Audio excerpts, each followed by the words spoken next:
Salam sejahtera, kami dari PJJ UM PES Sibu Kumpulan M dan ingin membentangkan tajuk tugasan berkenaan dengan konflik dan tekanan warga pendidik di mana kod dan nama khusus iaitu GM 3013 hubungan manusia dalam pentadbiran awam dan ini merupakan ahli kumpulan.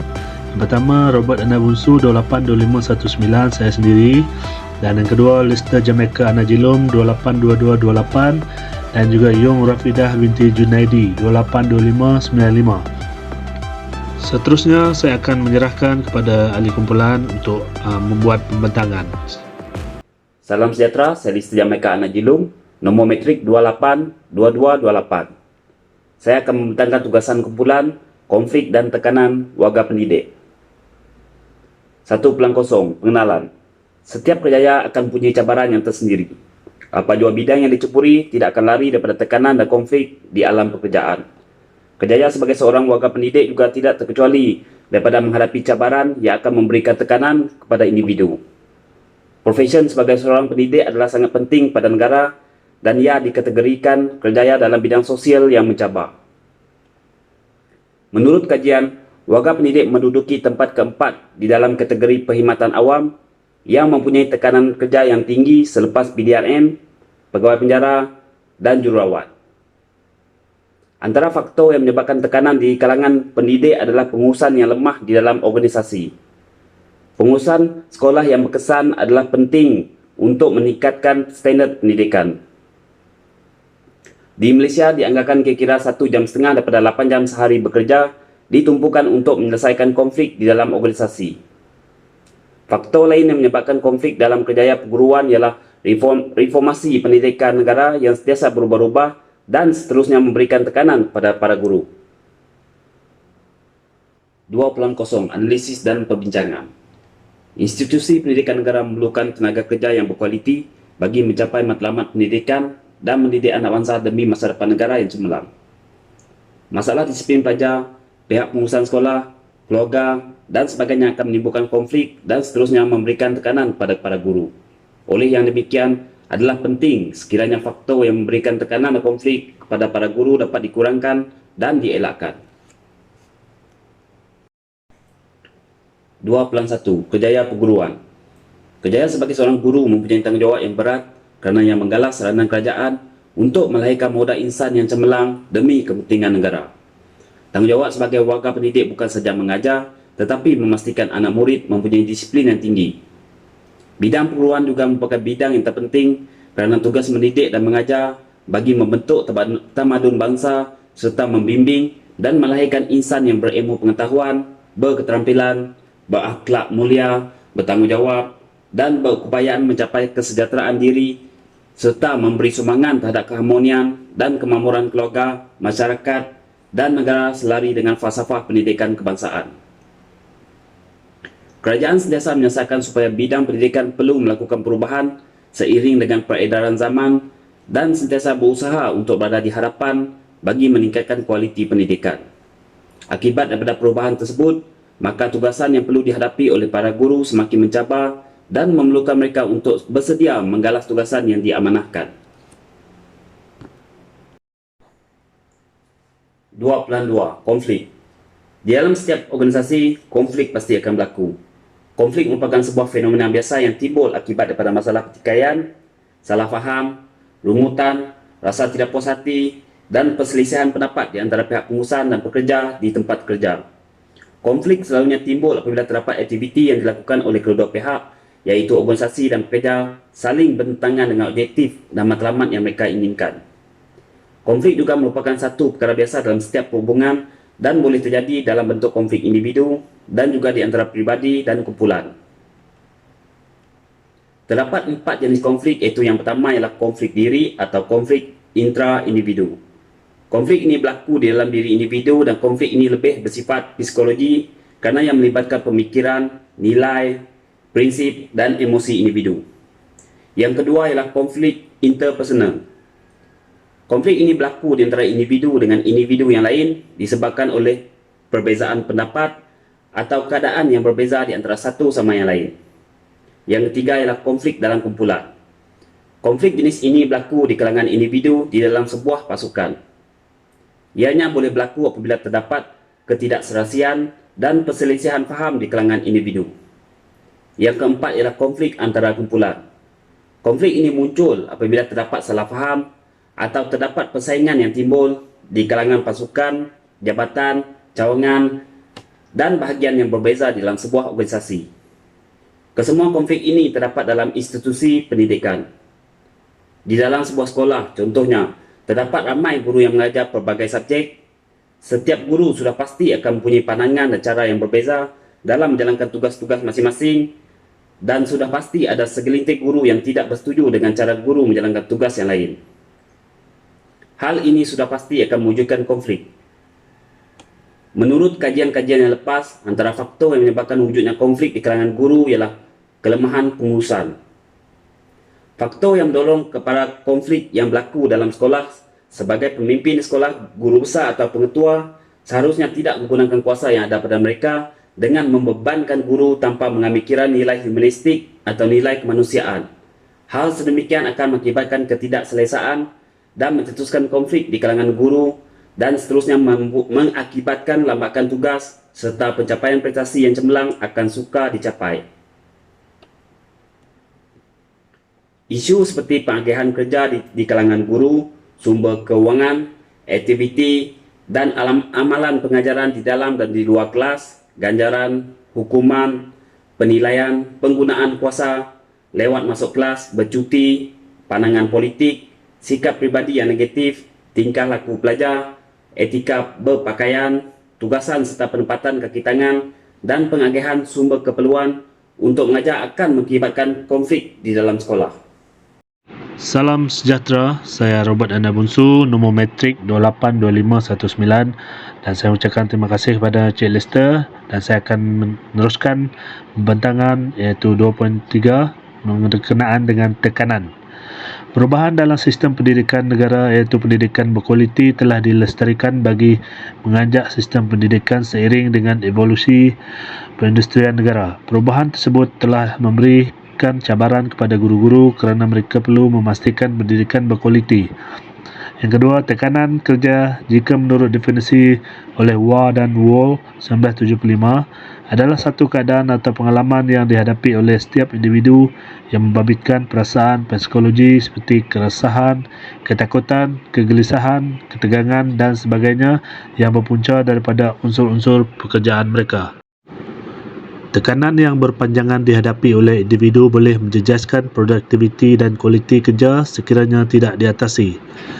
Menurut laporan berita harian Kesatuan Perkhidmatan Perguruan Kebangsaan NUTP, mendapati lebih 10,000 guru telah membuat pilihan untuk bersara awal setiap tahun, jauh melebihi statistik Kementerian Pendidikan KPM. Dan yang terakhir sekali, kajian lepas mendapati bahawa faktor-faktor seperti tekanan masa dan bebanan kerja mengajar pelajar yang kurang bermotivasi dan mempunyai masalah disiplin yang teruk, menghadapi ketidakpuasan kerja dan tekanan terhadap perubahan yang berlaku dalam organisasi. Jumlah jam kerja tanggungjawab yang perlu dijalankan tidak mendapat pengiktirafan profesional, perhubungan kurang baik dengan rakan sekerja, pekerjaan rutin dan bukan rutin yang melampaui keupayaan dan kemampuan guru dalam satu masa adalah penyebab kepada tekanan guru secara langsung atau tidak langsung. 3.0. Hubungan di antara konflik dan tekanan di kalangan guru. Pembaharuan dalam sistem pendidikan negara adalah bagi memenuhi keperluan pembangunan modal insan yang mampu bersaing secara global. Kajian lepas juga berjaya membuktikan bahawa kerjaya sebagai guru adalah bidang kerja yang sering mengalami konflik dan tekanan kerja yang tinggi. 4.0. Konsep hubungan manusia sebagai warga pendidik. Yang pertama, tanggungjawab dan peranan guru di sekolah adalah mendidik serta mengimbangkan potensi pelajar dari segi psikomotor, kognitif dan efektif. Yang kedua, kerjaya perguruan berpotensi berisiko berhadapan konflik dan tekanan, dan ia adalah satu kepentingan negara dalam bentuk perkhidmatan sosial untuk membantu mendidik para pelajar. Yang ketiga, guru yang menghadapi tekanan kerja mengalami beberapa konflik seperti bebanan tugas. Yang keempat, ia adalah situasi yang sukar untuk dibendung bagi warga pendidik ataupun guru apabila berlakunya tekanan emosi dan stres di kalangan para guru, kerana keadaan ini akan mengakibatkan terjejasnya kesihatan diri dan boleh menjejaskan kualiti kerja. 5.0. Teori berkaitan konsep hubungan manusia dan tekanan kerja. Wa dan Wall 1975 menjelaskan tekanan yang melibatkan pekerjaan merupakan salah satu keadaan yang melibatkan seseorang individu yang mempunyai perasaan berbentuk psikologi seperti ketakutan, keresahan, kegelisahan dan lain-lain akibat dari kesan pekerjaan mereka. Tekanan yang berlaku dalam sebuah organisasi di mana ia meliputi tekanan kehidupan mengikut perubahan dengan pengalaman yang kurang disenangi terhadap seorang individu melalui pelbagai aspek yang berkaitan seperti tugas dan tanggungjawab, keperluan fizikal, peranan dan kemahuan interpersonal dalam sebuah organisasi. 5.1. Teori situasi dikenali sebagai teori kontingensi yang bermaksud tumpuan dalam memahami situasi dan keadaan di mana ia berlaku pada tingkah laku terhadap kepimpinan yang tidak bertindak efektif. Yang kedua, teori ini adalah penentu kepada kepimpinan melalui keadaan situasi, tugas, orang sekeliling, organisasi dan pemboleh ubah dalam persekitaran. Prinsip asas untuk meneliti keberkesanan kepimpinan melalui konteks yang khusus. 5.2. Teori situasi Hershey-Bellingcat. Teori situasi Hershey-Bellingcat yang lebih dikenali teori kitaran hayat digunakan dalam pembangunan kepimpinan dan latihan. Teori ini bertindak mengikut keperluan situasi untuk mengubah gaya kepimpinan. 5.3. Teori sifat. Teori ini dikenali sebagai The Gradement Theory. Tingkah laku pemikir psikologi yang berpandangan bahawa sifat kepimpinan tidak lahir sepenuhnya tetapi boleh juga dicapai melalui pendidikan dan pengalaman. Ciri-ciri ini termasuk sifat fizikal, sifat mental dan personality. 6.0. Kesan kepada individu. Dua bentuk tekanan iaitu eustress yang berkaitan dengan tekanan yang bertindak secara positif dan distress iaitu tekanan yang bertindak secara negatif. Kesan ke atas proses pemikiran dan fizikal maupun emosi dan memberi impak yang buruk kepada individu kerana seseorang individu ada kalanya memerlukan tekanan untuk membantu merangsang aktiviti harian. 7.0. Kesan kepada organisasi. Beban tugas yang berat dan banyak dalam pekerjaan terutamanya yang melibatkan guru memberi kesan negatif bukan sahaja terhadap pekerja malah kepada organisasi itu sendiri. Guru tiada masa yang cukup untuk bersama masyarakat setempat dan kemungkinan mereka akan menyelesaikan masalah tersebut di sekolah dan sekaligus menyebabkan situasi tersebut akan mengganggu komitmen guru dengan tugas hakiki mereka di sekolah. Seterusnya, alternatif yang boleh memperbaiki keadaan kes. Yang pertama adalah mewujudkan ruang masa yang banyak supaya para guru tidak tertekan dan sentiasa berasa gembira. Yang kedua adalah aspek peningkatan kemahiran yang baru iaitu insentif dan latihan perlu diberi penekanan agar para guru dapat meningkatkan keupayaan mereka selaras dengan perkembangan zaman. Mengkaji semula bebanan tugas guru. Memperbaiki strategi-strategi untuk membantu para guru untuk bekerja mengikut tugas hakiki sebagai seorang guru iaitu hanya memberi sepenuh perhatian untuk mengajar. Penambahan bilangan guru perlu diambil kira sejajar dengan kapasiti pelajar dalam sesebuah bilik darjah. Pengambilan kaki tangan dalam sektor pertanian yang perlu ditambah supaya tugas hakiki para guru tidak diganggu dan guru boleh memberi sepenuh perhatian kepada tugas teras mereka iaitu mengajar. Kaunselor yang dilantik khas bertindak sebagai guru kaunseling dan guru disiplin, manakala dalam bidang sukan diserahkan pada guru yang profesional dalam bidang sukan. Kemudahan mengajar yang disediakan dengan baik dan lengkap, imbuhan yang lebih tinggi seperti kenaikan pangkat atas pencapaian dalam meningkatkan usaha kerja, persekitaran di tempat kerja dan prestasi kerja yang merupakan dua perkara yang penting dan berkait rapat dan mempengaruhi antara satu sama lain. Kerana adanya suasana yang selesa, ia adalah setaraf dengan pegawai yang berstatus profesional dalam kumpulan pengurusan. Seterusnya, pemberian intensif adalah satu faktor yang boleh membantu untuk mengekalkan kualiti kerja. Dan yang terakhir sekali adalah teknik menenangkan diri didedahkan kepada para guru untuk mengurangkan tekanan yang dihadapi sepanjang menjadi warga pendidik iaitu Progressive Muscle Relaxation atau lebih dikenali sebagai teknik pengenduran otot-otot secara progresif yang dicipta oleh Dr. Edmund Jacobson pada tahun 1902.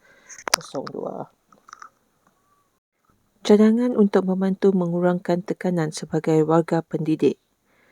Setiap warga pendidik atau guru perlu berganding bahu dalam melakukan penerokaan terhadap faktor penyumbang dengan lebih proaktif. Merancang pelbagai program intervensi dalam membantu menangani setiap masalah yang berlaku. Membuat beberapa strategi sokongan bagi mengatasi tekanan emosi yang mereka hadapi sebagai konsep dan cadangan kepada guru-guru. Sebagai contohnya, strategi sokongan seperti mencapai kompetensi, mencabar pemikiran negatif, memperbaharui amalan dan mengukuhkan keraguan. Mengadakan bengkel mengawal tekanan psikologikal agar guru dapat mengawal tekanan dengan pelbagai teknik asas. Program intervensi untuk mengatasi masalah yang berkaitan dengan teori proses perubahan Fulan pada tahun 2015, ia adalah satu proses dalam mengatasi masalah guru-guru dengan mengadakan beberapa bengkel yang bersesuaian dengan perubahan dan perancangan. Kementerian Pendidikan Malaysia hingga Kejabatan Pendidikan perlu berusaha untuk merangka beberapa latihan yang bersesuaian dari peringkat awal bagi membantu mengawal tekanan emosi dan stres para guru. Sokongan daripada rakan sekerja juga menjamin hubungan yang baik dan keperluan bimbingan daripada guru yang lebih banyak pengalaman demi menjaga kepentingan pelajar.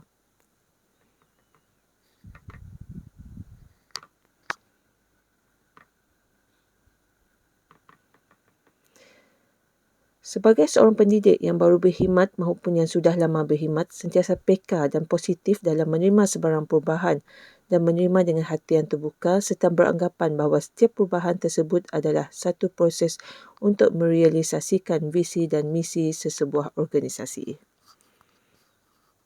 Sekian, terima kasih.